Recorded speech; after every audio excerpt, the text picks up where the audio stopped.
Welcome to the Good Faith Podcast.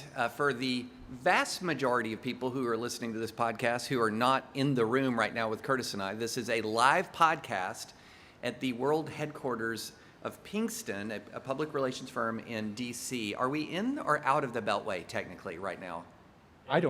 We are in. We're in a few feet, right? So the first inside... Like the outer buckle of the That's of the right. Beltway, We're in the outer buckle of the Beltway. First live podcast for Good Faith. So this is really exciting. So here's how we're going to do it. We're going to talk for a bit. This is going to be a little bit different. If you've been listening to recent podcasts, Curtis has been the MVP because he's brought some pretty incredible guests. We've had some great guests. The feedback from the last two podcasts has been really tremendous. But now you're the guest, Curtis. So what we're doing today is we're going to be talking to, and the purpose of this podcast is we're going to be talking about a book that Curtis has written and is coming out, but not coming out imminently. We're just like getting ready for it to come out, about anxiety.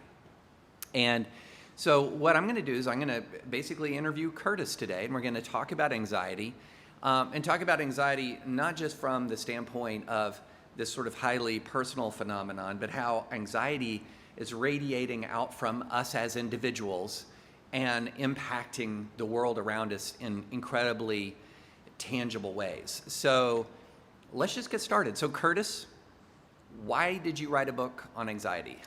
Well, I wrote it because I'm not a mental health expert, and professionally speaking, I don't have a degree in mental health, but I have a lifelong experience with anxiety. So looking back, growing up, I would be what many psychologists call somebody that had highly functional anxiety. So a highly functional anxious person is somebody who has learned to deal with their anxiety by channeling it into all sorts of practices like staying on top of things, making constant contingency plans and scanning. And so that, the very nice bio that was read before we started this podcast, I attribute a lot of that to anxiety. Anxiety is a great motivator for being productive in a certain way. But if you have undealt with, treated anxiety, highly functional anxiety can only get you so far.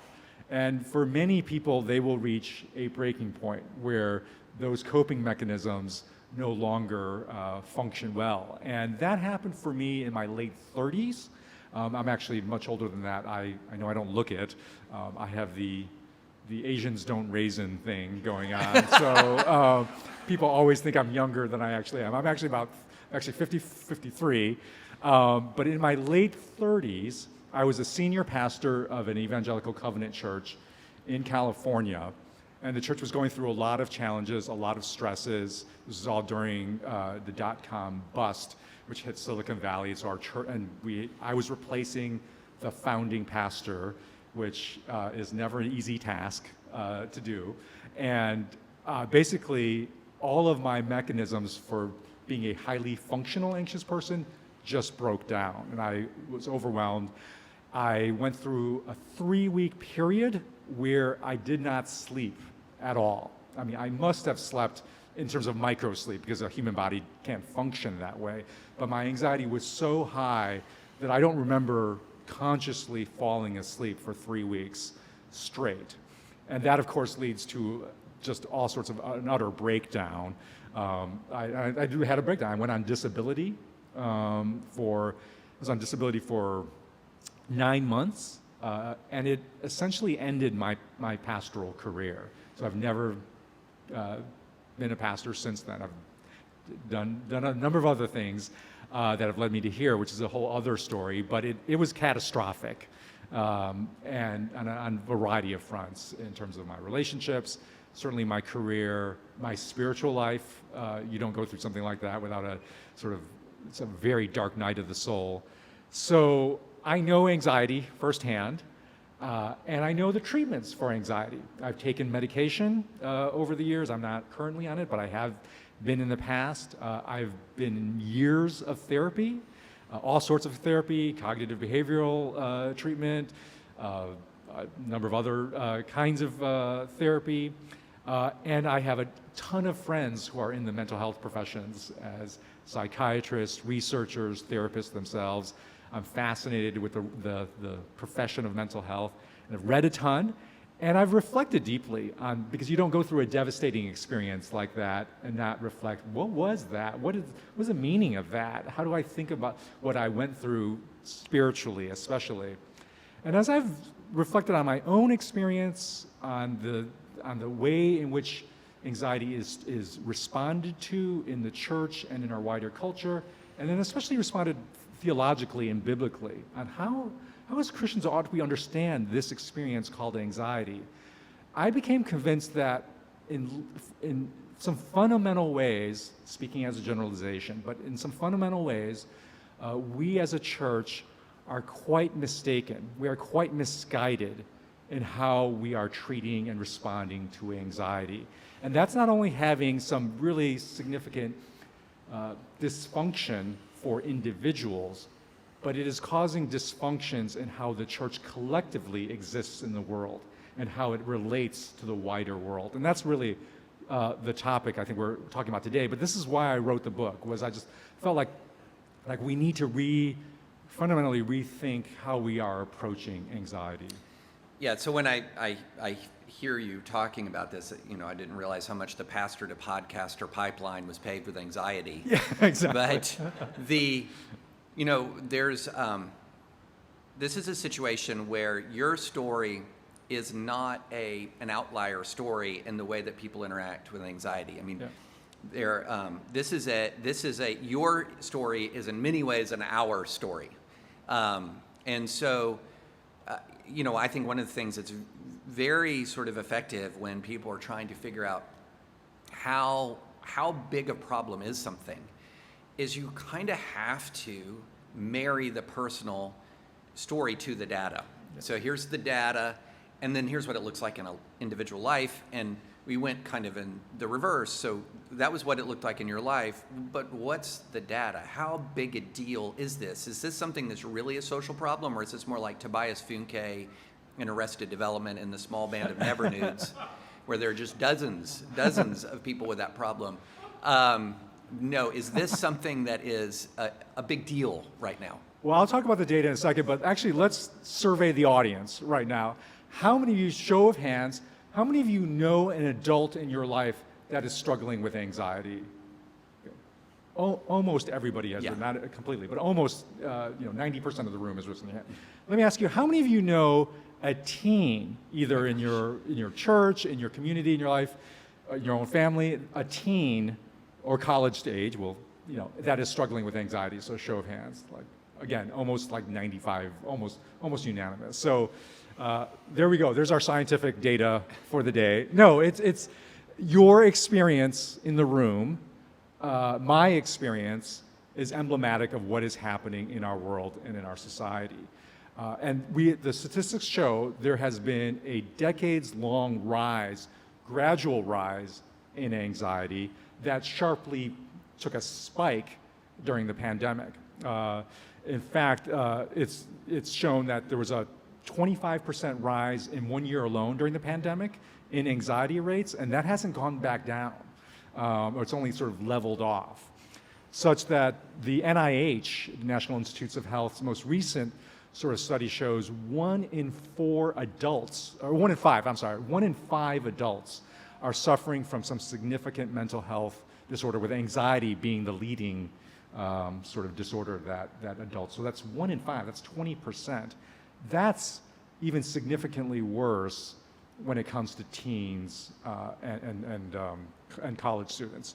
So one recent study, that's a meta study that basically looks at hundreds of studies and tries to synthesize that from the University of Calgary, shows that anxiety in the last few years has doubled in teens, so doubled, such that the majority of teens and college students now, the rates generally go from somewhere from 50 to 60% is the general range. So 50 to 60% of teens or college students report significant anxiety. So the majority,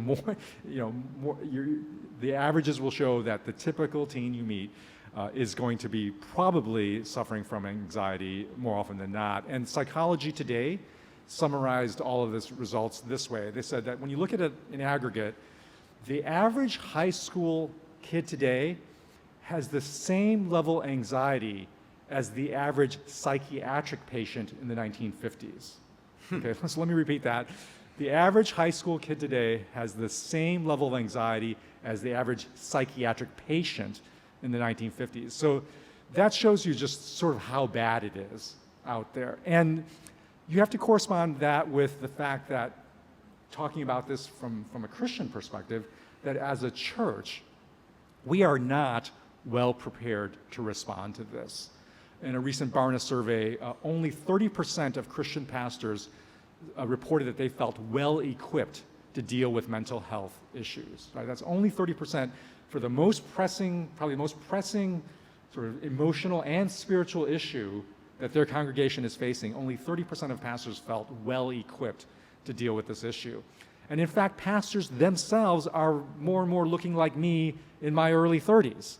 They themselves are crumbling under all of the pressures of dealing with this and all of the other many issues, including the political polarization and toxicity that's affecting our churches. And it's especially young pastors that are struggling with it. A recent Lifeway survey said that among pastors under the age of 45, 4 out of 10 reported a significant, meaningful mental health issue in their own lives. So 4 out of 10, that's 40% of pastors themselves.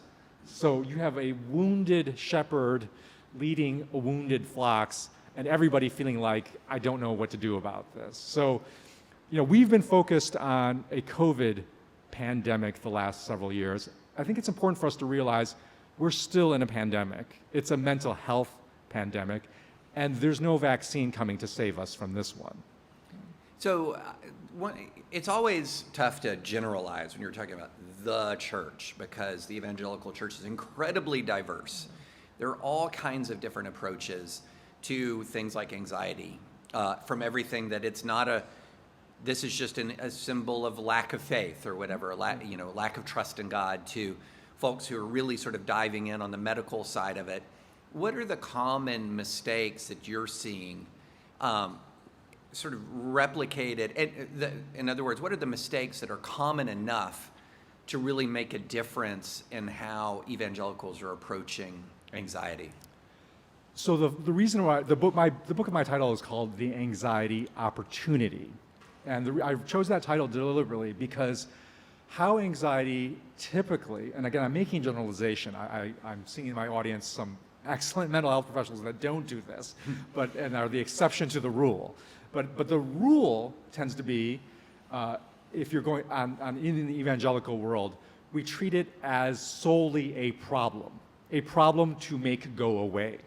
Okay, not as an opportunity, but as a problem to make go away. And we make it go away typically in the evangelical church in one of two ways. So one will say, spiritually, we should be able to have techniques or methods or responses to make this problem go away. So this is the pray anxiety away sort of response, where it treats anxiety even in some circles as a sin, as a sign that you lack faith, right? So you need to have more faith and often to pray this anxiety away. And so this greatly stigmatizes anxiety, because if you confess you have anxiety, you're basically confessing sin, and it's a problem that needs to be, again, eliminated in some way.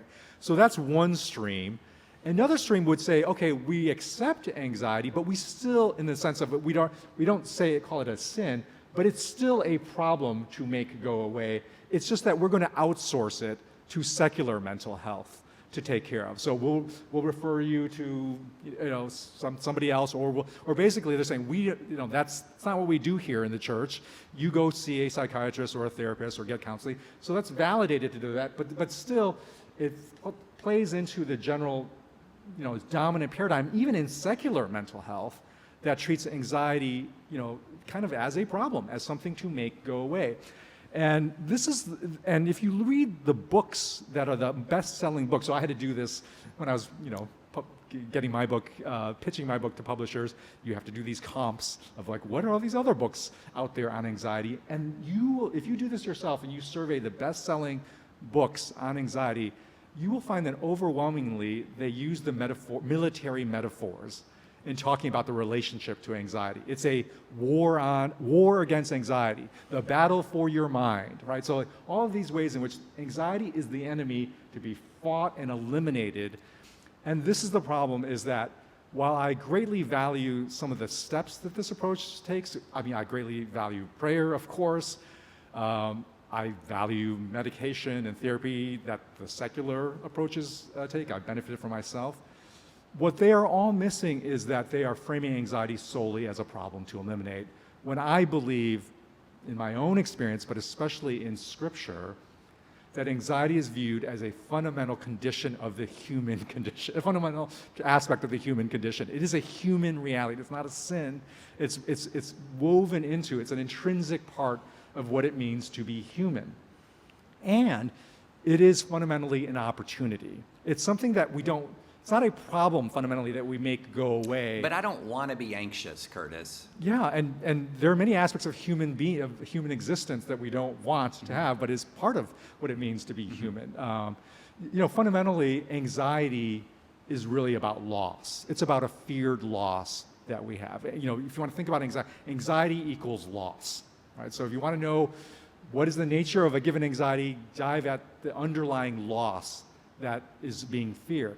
And here's the news, David, is human beings, we face loss. Human life is about encountering loss. So if you're saying you want to eliminate anxiety, you're saying, I want to eliminate the prospect and possibility of loss in my life. And that is impossible. That is impossible. So anxiety cannot be something we fundamentally view as something we're trying to eliminate. It's something that we go through, because we go through loss in our life. And so if we're going to go through loss, it means we go through anxiety.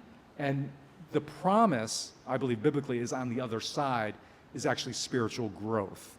That spiritual growth is the promise on the other side of anxiety, if we're willing to go through it and not just make it go away. Reminds me of the Brad Paisley song lyrics. If you're going through hell, keep on moving. I don't remember the rest of the lyrics. I'm not familiar with that one, David. You're not familiar? Okay. And I feel like you're not familiar with the Never Nudes either. So this is part of the diversity of Good Faith. I have a big gap in my country music repertoire. Pop culture, country music. There's just a lot. So we've talked a lot about the personal, right? And we're going to move more into the corporate. How does anxiety impact the way Christians are engaging in the wider world? And I'm going to, in a minute, talk a bit about how this is being weaponized in politics, for example. But in your view, as you're writing the book and you're thinking through anxiety both as a personal phenomenon and a cultural phenomenon, how is this impacting the way the church is looking at, interacting with, and participating in the world? Yeah. So I started making the connections between anxiety and the church's impact and stance towards the world when, in the middle of the pandemic, Redeeming Babel led a effort called Christians in the Vaccine. And so this was an effort to try to persuade... Oh boy, now you've stepped in it. persuade Christians, especially evangelical Christians, to take the vaccine, because evangelical Christians, especially white evangelicals, were the most vaccine suspicious and fearful population in the world and in our country. And it wasn't particularly close. It wasn't even close. That's right. It wasn't even close, by a large margin. And so I approached this like, okay, well, let's deal with this. Let's try to persuade vaccine-fearful evangelicals to take the vaccine. And I thought of this as, okay, let's deal rationally and respectfully with their fears and their concerns. And so what were some of them? Well, so we produced a number of videos that I sort of starred in to try to deal with all of these objections that evangelicals stated was the reason for them to be not wanting to take the vaccine. So the most popular video that we produced by far was the one on the mark of the beast. Okay, so it was the one that I was sort of most like, oh, do I have to do this? It's like, no, you have to do this. And of course, the one that you least are kind of wanting to do becomes the most popular piece by far. So on the mark of the beast, because I had heard and I had picked up and I'd known, I predicted this was going to happen, was that there was a segment of evangelical Christians that would view this sort of government's sort of encouraged program as, oh, this is the mark of the beast. So in my video, it's a 16-minute video. It's still on the Christians the Vaccine website. You can see it. I do a very rational, I hope, thoughtful exegesis of Revelation to show why this is not the mark of the beast, even if you read Revelation as a prophecy for the future. And by the way, that's not the right way to read Revelation anyways. But even if you did, like, here's why it just doesn't match up, right? Even on your own ground. So it's a very rational sort of like, way to think about it. The second most popular video we produced was on the perceived connections between the vaccine and fetal cells, right? So this is there's baby parts in the vaccine fear. And again, I did a long historical sort of reporting on the historical linkages between the vaccine and fetal cells, making arguments like, look, it's a very distant connection. There are no baby parts in the vaccine. If you're taking ibuprofen, it's the same fetal cell line that produced ibuprofen that led to the production of the vaccine. So again, all these sort of rational, factual, I believe biblically sound arguments. So we had Stanford University did a research study on our videos to show how effective it was in persuading vaccine hesitant folks. And they did a study, they used the video that we had with Francis Collins, and showed that our videos were effective by 10%. So we were 10% more effective than another sort of standard appeal. And they were excited about this because apparently in public health efforts, if you can produce a 10% increase, like that's a good intervention. I was really depressed. It's like, really, that's all we got, all that effort, and we got a 10% increase? And that's alerted me, like, there's something else going on. There's something else going on. And that has been the pattern with a number of ways in which the Christian sort of evangelical circles have gotten caught in dysfunctional relationships with the world. That there's something else other than rational appeals that's going on that is not being addressed. And so let me just take a quick survey of the room. How many of you know someone in, even either close or distant, how many of you know someone that has subscribed to what I'm going to argue is a dysfunctional conspiracy theory? Okay, so this could be either vaccine, QAnon, the election steal. Just show of hands, how many do you know somebody that has gotten caught in okay, again, vast majority of hands go up in the room. How many of you have made some initial effort to try to persuade that person to abandon this dysfunctional conspiracy theory? Just some effort to do so. Okay, keep those hands up, Okay, how many of you, keep your hands up if this is true, succeeded in that effort? Okay, almost all except one hand. One person. We need to get that person on this podcast. What did you do? Because everybody else has failed. And I would argue that the reason why our effort only got this 10% bump and why the vast majority efforts to persuade is because there's something else going on. And that something else is anxiety. That what is driving these conspiracy theories and dysfunctional approaches is not just, you can't fact check people out of this because it is not fundamentally driven by some rational understanding or some factual basis. It is really driven by anxiety. If you look at all of these conspiracy theories, they're soaked in anxiety. They're soaked in anxiety because they're drawing on the latent anxiety that already exists in people and then adding more gasoline to it such that you just throw a match on it and you've got a flaming conspiracy movement.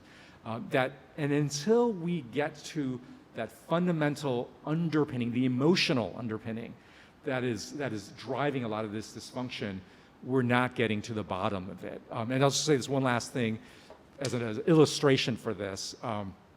I have a friend who has a young daughter who every time that this dad would take the daughter to a new social situation, like a new pool, a swimming pool they were going to, a new house, or a new store even, this child, which was 8 years old, would just have a meltdown, utter meltdown, like physically throw herself onto the ground, writhing, screaming, refuse to go in. And the dad would try to be like, look, this is a swimming pool, it's fine, it's gonna be safe, or it's just a store just like any other store. Like try to rationally persuade this girl that she had nothing to fear. Did not work. And finally, this father went to see a child psychologist, did an assessment of the child, and the psychologist said to the dad, like, your daughter has social anxiety, like she has a social anxiety disorder, and taught him a bunch of sort of responses to, rather than just try to talk her out of anxiety, to actually make space and make room for her anxiety, to give her ways to recognize it, to give a name to the anxiety, they give a name to the anxiety feeling, how to feel it, how to breathe through it, how to just make space and allow for that anxious experience. And that made a huge difference in her ability to actually kind of into these new situations. And I would basically say that I think so many of our Christian thought leaders are like that dad, that we're trying to rationally tell people, this is the right way you ought to think. These are the real facts. This is the biblical truths. And we need to do that. That's a necessary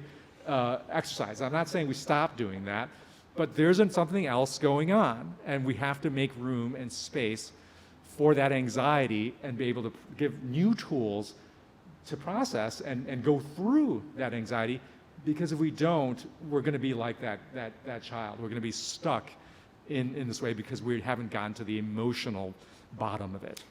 I think there's a lot of resonance there sort of in our dysfunctional political culture. So let me put on my hat of many long years in the religious liberty world. So back in 2006, when I joined ADF, we sat down and we had a high-level strategic meeting about what are our core goals of litigating religious freedom in the United States. And a lot of people don't know this, but even going back into the late 90s and early 2000s, a lot of legal doctrines that we think of now as quite settled were not settled. Okay, so in the early 1990s, for example, there were very few cases challenging speech codes on university campuses, and there was an argument that speech codes were lawful and legal, and now we know that that's just completely wrong legally. And so in the late 90s and early 2000s, we put together a list of this. We want to secure this religious liberty objective, this religious liberty objective, this. And by golly, by God's grace, we did it. You know, if you look at the history of religious liberty litigation in the United States, it's been more than 10 years since there's been an actual meaningful religious liberty loss at the Supreme Court. Most of the wins are 9-0, 7-2. And so you hit all of these marks to say to this America's people of faith, you have freedom secured by law to a greater degree than it has ever been secured by law in the history of the United States. That is a true statement. Right now, people of faith enjoy greater freedom from government censorship and restriction than they've ever enjoyed in the history of the United States. And so naive me turns around, after 15 years of litigation is, you're welcome. And take a victory lap, David French. Thank you. No, thinking that we would have accomplished something really material to make people feel more sort of secure in this place in the country. Do people feel more secure? No, absolutely not. And while I think the fight for liberty is very important because it's just a matter of our fundamental American social compact, it's a matter of legal equality and what it means to be free. So I think all of those legal doctrines were important to establish as a matter of just pure justice. What was driving evangelical anxiety wasn't really the loss of liberty, it was the loss of power. And that's a different thing. It's a different thing. So power, you often experience power as freedom because who's going to tell the king no, right? But if you're not the king, you don't have freedom. Liberty is what you exercise against power. So you have liberty if the king says to you no, and you get to say yes.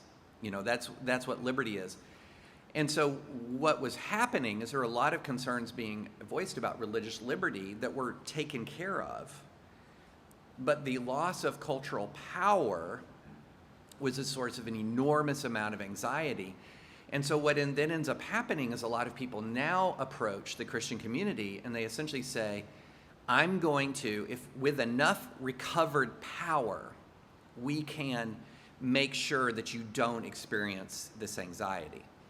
And so what that does is it creates a paradigm, as you were saying, like anxiety is describing an experience of something you go through. It's an inevitable part of human existence. I would argue it's an inevitable part in many ways of being in a pluralistic society. That's right. Because you're always going to be surrounded by people who disagree with you. You're going to face loss in You're some going to way. face, you might have a conversation with somebody and it's going to be hard. Like it's going to be tough. And so rather than sort of saying, okay, this is a pluralistic society and you're going to live, eat, breathe, work around people with whom you profoundly disagree, we have said no, many people have said no, you can restore that which was lost. You don't have to and you shouldn't have to go through this anxiety. And that's a real issue now that's emerging in this conflict about what it means to engage in the political world as a Christian, with a real dispute between those who say, no, what we need is to recover power and to use the instruments of state power to establish a version of religious supremacy and suppress and sideline the views that we don't agree with, versus those who say, no, we need to dive into liberty and become accustomed to living alongside and accommodating, and even in some cases protecting the liberty of the people who are around us. And it strikes me as a anxiety avoidance strategy versus a press through strategy as the two different things.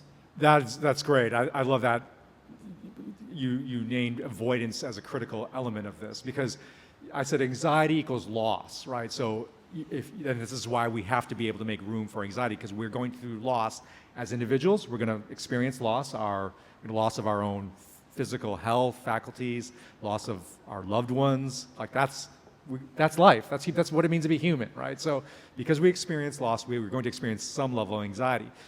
But there's this other element to the formula, and I write about this in my book, which is anxiety equals loss times avoidance. So anxiety equals loss times avoidance. That our actual levels of anxiety that we're going to feel is loss, which is inevitable, but there's a multiplier effect. And that multiplier effect is avoidance. Is the level of avoidance we engage in to avoid that loss, that actually determines the final sum of anxiety that we're going to feel. So let me illustrate this at an individual level, and then we'll talk about it at a collective level. So my biggest symptom of anxiety is rumination. So what rumination is, turning a thought over and over and over and getting stuck, turning a thought over and over again. That's an avoidance move.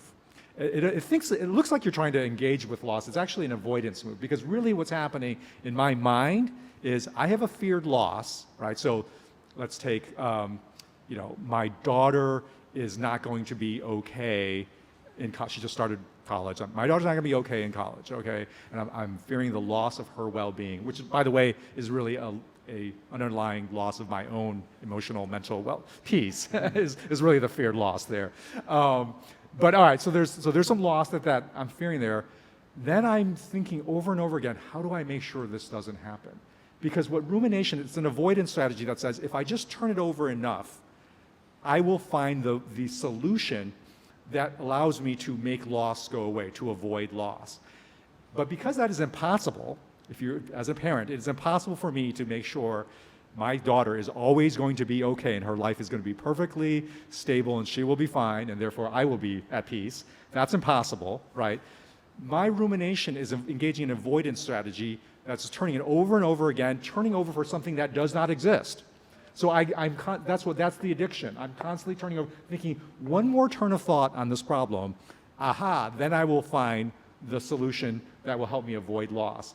But it doesn't exist, so I'm caught in addiction. I'm caught in a mental addiction. I'm caught in a cycle of rumination, right, over and over again. Basically, conspiracy theories and other kinds of political sort of addictions that are in play in the Christian world, it's like the collective version of that rumination. It's thinking, if we just turn this over one more time, we will be able to avoid loss. and David named it exactly precisely, the underlying loss really is the loss of power. And thinking, boy, if we just turn over this election and look at it from this angle, that will help us avoid this loss. Well, and it's also a way of a deal. I look at it as multiple cascading kinds of losses, because a lot of the research into who actually is diving into conspiracies are people who are low in what you might call a belonging scale. In other words, they are lacking a lot of close relationships. They are disconnected many times, although we know like super church going people are all in on stuff like this, but often they're disconnected from their church. They're disconnected from their civic associations. They have fewer friends. So they've experienced an enormous amount of personal loss. And one of the most powerful ways of thinking about conspiracies that really changed my thinking about them was I went back to the legal definition of a conspiracy. And the legal definition, there's a lot of wisdom in the law. The legal definition is a combination of two or more persons. So what is a conspiracy? It's a relationship. It's a relationship. So in many ways, what this conspiracy is it's a source of meaning. It's a source of friendship. It's its own kind of coping mechanism to deal with an awful lot of loss, which is why you cannot just send somebody a fact check. And because look at it this way, has anyone ever essayed you out of your friends? Like, has anyone sent you a particularly sterling, well-written piece of writing that said, as a result of reading this, my relationship with mom and dad is going to be forever fractured. No, that's not the way we work. These essays and these fact checks work when your mind is open and searching, not when it's all in. And so I get all kinds of emails from people saying, what can I do about an uncle or an aunt or a brother or a sister, you name it. And one of the first things that I respond with is not here's this link or this link or this link. It's how much time are you spending with them? Because you cannot replace something, the combination of two or more persons that is the conspiracy, with nothing. You certainly can't replace it with a fact check.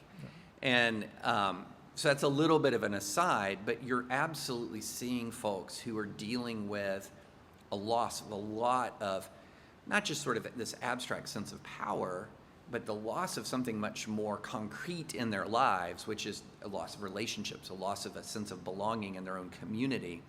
And then they're turning to other things to provide meaning and purpose. Totally agree.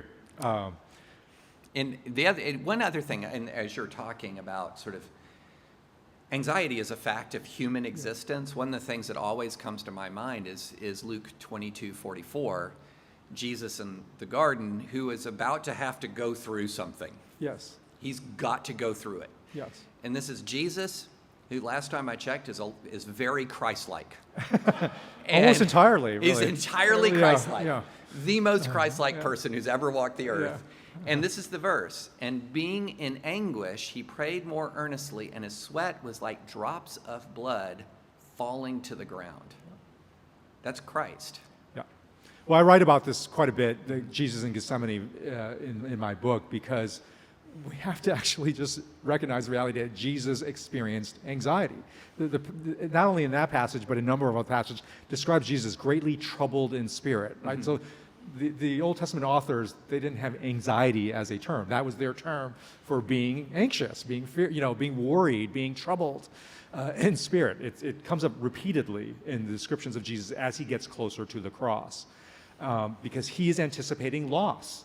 The loss of all losses. I mean, most profound loss of his kind of intimate connection with the Father, the loss of his friends. I mean, there's loss upon loss, right? And so Jesus himself experienced anxiety, which of course should be our most decisive answer to the anxiety is a sin, anxiety is just a problem that we have to make go away. But no, anxiety is part of the incarnation. It's part of what Jesus took on, this is what it means to be human. And he also shows the way to go through it, not to make it go away, but to go through it, because he goes through the cross. Mm-hmm. He goes through loss. And through the loss, he experiences the most profound spiritual growth into his true destiny and calling as the Son of God. And that's the model for us. And this is why spiritual growth is defined by Jesus as growing our capacity to go through loss. That's what he meant when he said, unless you pick up your cross and follow me.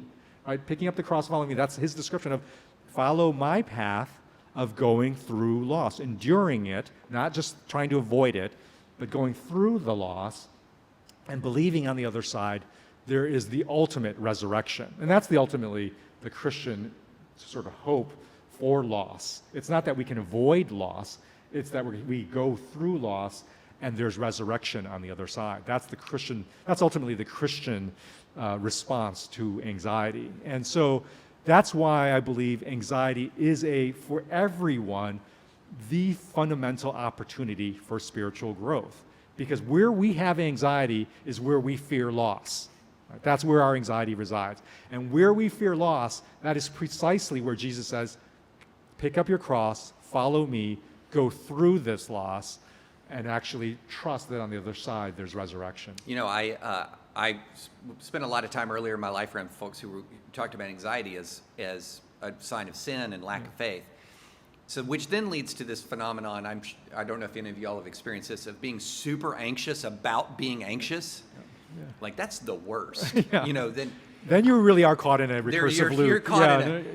Yeah. I remember I had, this is much more sort of minor in passing, but for a while I had anxiety about flying after a plane I was on coming back from Iraq almost crashed. I was like, you mean I was in Iraq for a year, and then my commercial chartered flight home is the one where, that's where it's going to all, and it was a real source of stress for me to fly, and then I would start to go fly, and then I realized I'm about to be anxious, which means I don't have very much faith here, and then I'm anxious about being anxious, and it just was this unbelievable cascade. But one of the things that strikes me about a lot of the way in which we approach the world, and this is very human. This is absolutely, when you say this, it's going to sound harsh, but this is very human. Jesus prayed, take this cup from me. So this is very human. A lot of our lives are concentrated on what you would call a cross avoidance strategy. Yeah. That rather than going through that divine purpose, we focus on cross avoidance. Yeah. Cross avoidance in our lives, cross avoidance in our politics. It's a cross avoidance strategy. Yeah. And that's ultimately fruitless as Christians because it's in opposition to the purpose laid out for us. But it's incredibly human. And, Jesus actually asked for cross avoidance. Yeah. And there's nothing wrong. I mean, it's completely human, right? Mm-hmm. So he does pray a prayer avoidance. But notice how he phrases it. Mm-hmm. If it were possible, Father, take this cup from me. He's not demanding it. Mm-hmm. He's not insisting it that it's the only way. He's like, hey, is this possible? Is this a way out? And then ultimately the prayer ends with, yet not my will, but yours. He ultimately shifts from a prayer of avoidance to a prayer of submission. Mm-hmm. Right, to a prayer of, yet not my will, but yours. And that is spiritual growth for every single one of us, is to move from an insistence on avoidance. It's okay. It's fine and natural human to ask for it. Of course, we're going to ask for this loss to be avoided, but not saying, no, I must have that, but saying, look, if it were possible, great. But ultimately, we live in the prayer of a submission. Not my will, but yours. All right. That's a great note, I think, to move to questions. Yeah, absolutely. So, Producer Chris, you've got the mic. Excellent.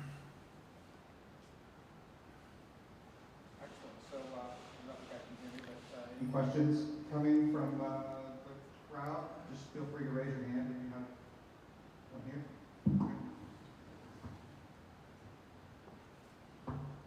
Thank you. This has been terrific. I'd love to hear you talk a little bit more, Curtis, on kind of the underlying causes of anxiety in our teens.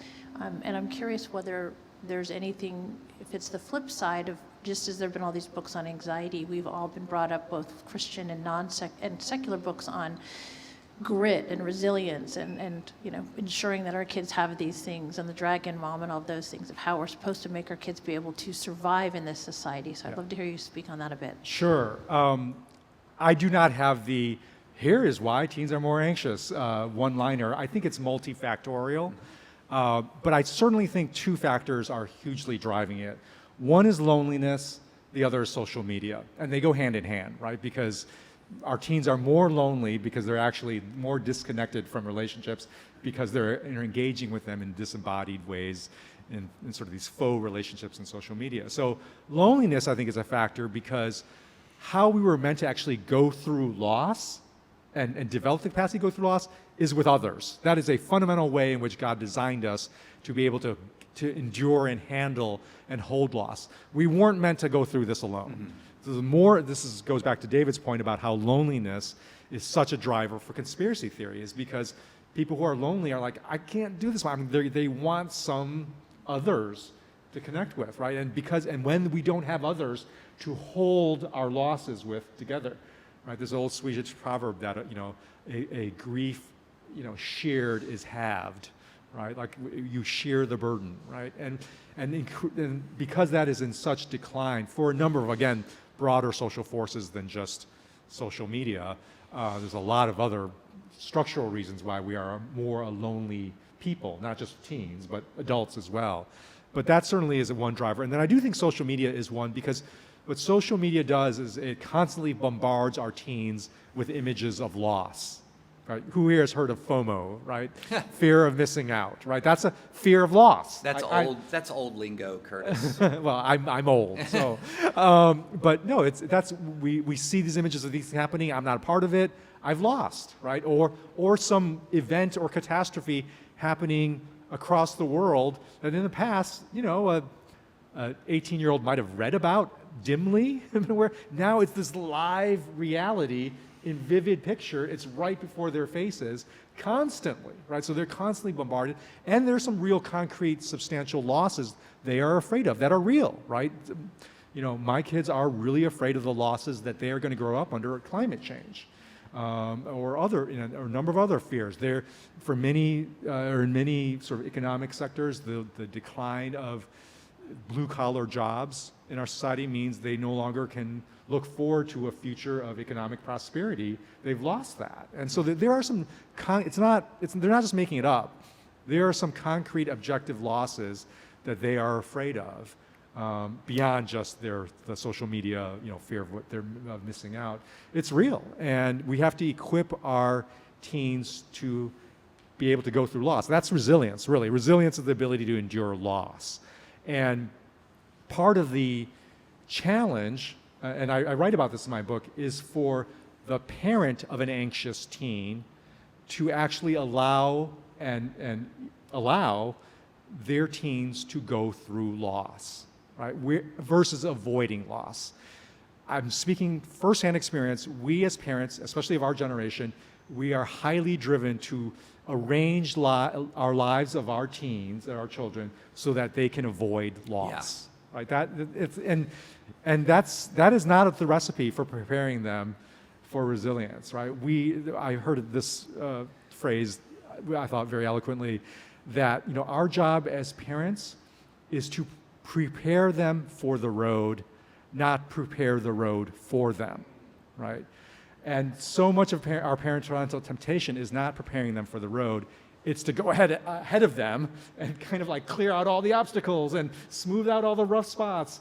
That we want to prepare the road for them, right? And that, unfortunately, is not the recipe for resilience. I love that the term for that is snowplow parenting. Uh-huh. So there's the helicopter parenting where you're hovering over them. Yeah. And then the snowplow is boom, you're just, I was saved by that as a parent by my own laziness. So, my kids, can you help me with the homework? Yeah. I'm tired. No. And so that actually, laziness as a parental strategy really helped avoid snowplow parenting. But one thing I do think is very important, and we got a lot of parents who listen to this, I don't think you can divorce and separate teen anxiety from parental anxiety.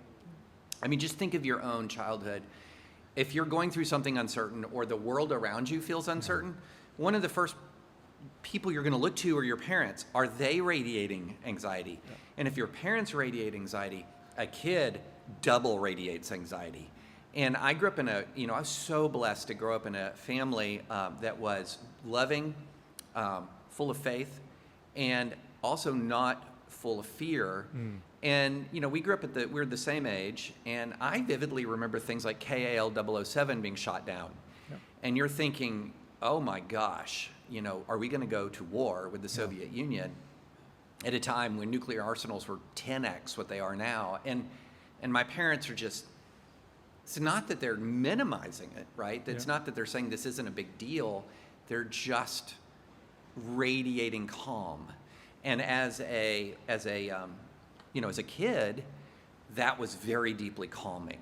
For sure. And one of the things that I think is really important about, in my own reading of Scripture, I was at the Southeastern Baptist Theological Seminary giving a speech, and someone asked me, what are you reading now? What is it you're reading now to help you through these very turbulent times? And I gave like the most evangelical answer ever. I said, the Bible.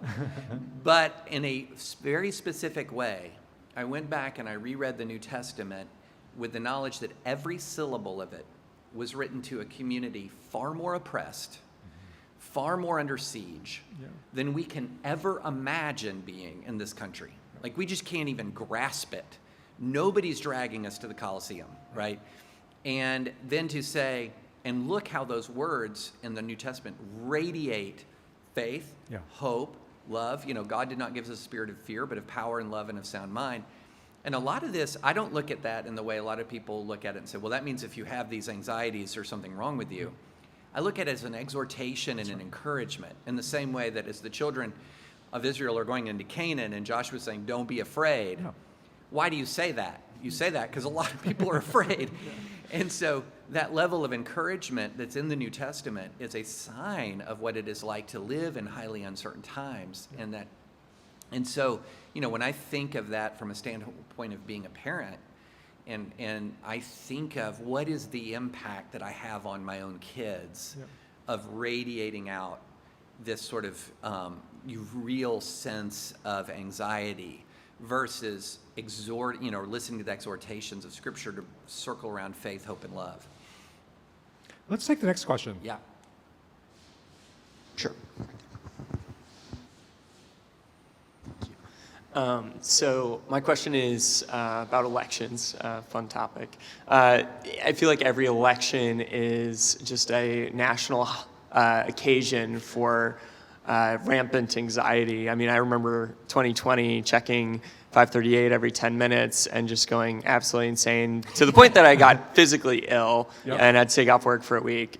So how can we as Christians approach elections in a way that's thoughtful, and how can we help our peers approach these election periods thoughtfully? What a great question. Boy, I'm in the same boat with you. I have that same exact vivid memories of just hitting refresh, come on, refresh. David, I want you to feel this one because this is in your wheelhouse and we have an election. In case you've forgotten, we have the midterms coming up. Yeah, they're coming up. And so you're going to have another ramp up of anxiety nationally. So what do we do there, David? A couple of things. One, and we had a whole podcast on this, which was one of my favorite podcasts. I'm like the biggest booster of my own podcast. Yeah. After every podcast, I'm like, that was good. But where we talked about perspective. Yeah. So one of the things that's really important is a longer view of history than the first page of Google results. So it is very easy, for example, to think the stakes are extraordinarily high. And in fact, that sense of emergency can create an emergency all by itself. So one of the things, an analogy I've used is there was a very famous essay written before the 2016 election called the Flight 93 election. And the essential argument of it, and this went super viral in conservative circles, was we have to charge the cockpit or we're going to die. If Hillary Clinton wins, America is over. So you have to charge the cockpit. Well, just to carry out the analogy, what if you charge the cockpit, choke the pilot to death, seize the controls, and realize it was just turbulence? Then you're at the helm of an airliner that you don't know how to land, right? Yeah. And so an emergency, a false sense of emergency, can create its own crisis. So one of the things that I think we should do is we have to back up and get some perspective. And, and I can point to X, Y, Z, A, B, C time in American history, where by any number of objective criteria, you would say there was more at stake, right? Yeah. And so perspective really, really helps. Now, sometimes even if you back up and you have perspective, things are still bad. Like what happened on January 6th, when you give the historical long view, looks even worse because that never happened before, right? I mean, the only other people who'd taken the capital were the British Army in the War of 1812. So that looks bad. Then again, this is where I think of how I was reading the New Testament through the eyes of, this is an incredibly small, embattled minority who had no thought that in the next emperor is when we're going to take the Roman Empire back. Like that was not a thought. And so they're really at the mercy of an autocratic leadership that is brutal in a way we can't really conceive of. And yet the exhortation. And what's interesting in 1 Timothy, power, God did not give us a spirit of fear, but of power. And this is not our political power. It's confidence in the power of the living God. Power, love, does that characterize our interactions with each other in our political moment? Sadly, often no. And then the last one's really interesting to me, especially now, sound mind. And so when I think of this, when I think of, as Christians are extremely nervous with every new election, and I remember debating Eric Metaxas, and he told me in the debate that if Joe Biden wins, we won't be able to hold debates like this anymore because the power of the government is going to crush Christian universities.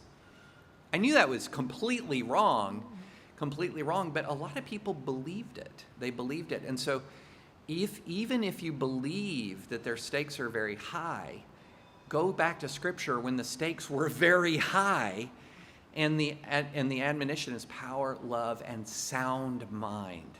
Yeah. Think, pause, take a breath, think. And in those circumstances, and then the exhortation that is blessing those who persecute you, loving your enemies, praying for your enemies, the fruit of the Spirit, and in I think in the spiritual discipline of practicing those things, kindness, humility, has its own effect on you of lowering the temperature.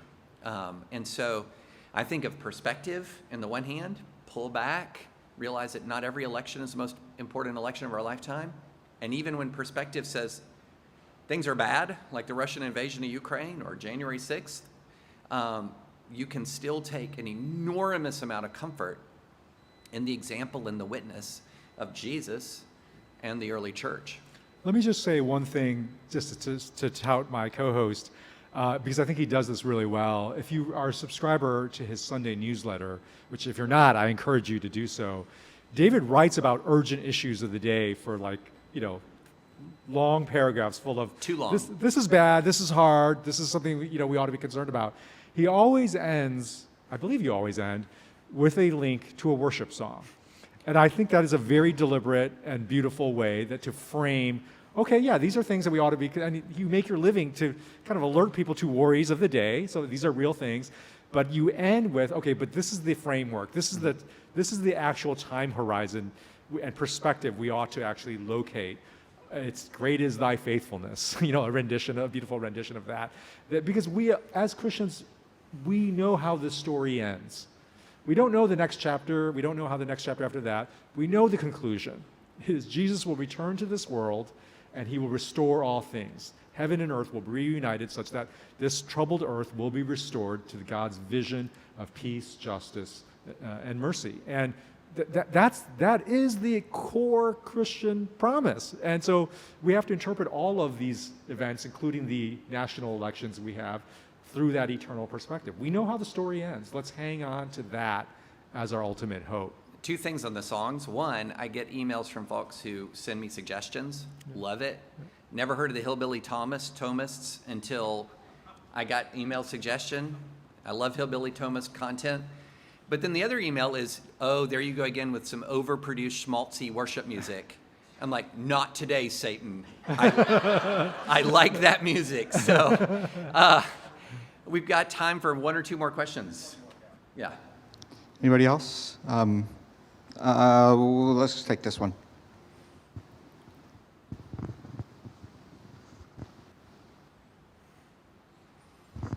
Thanks. You guys have talked about parents and elections. I work as a pastor and want to ask you about, for pastors and other Christian ministry leaders, how would you want us to put this like on the bottom shelf for our people, especially thinking about just this idea of anxiety for our folks? Yeah, pastor in the house, love it. So I would say one of the most helpful things pastors can do is to normalize anxiety, not moralize anxiety. Right? Normalize, not moralize. So make it a norm, because it is a norm. It's a human reality, and there's many ways pastors can do that.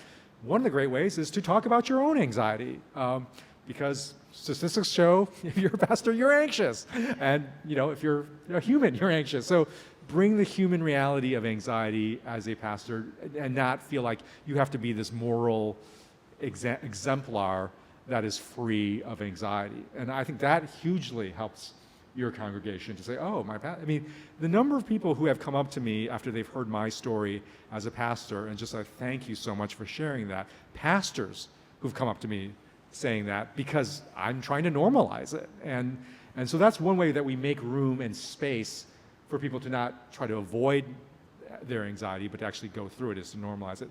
I think the other thing is that this whole thing about the ways in which we go through loss together, that we're meant to go through loss together. You as a pastor, you are meant to shepherd a flock, a community.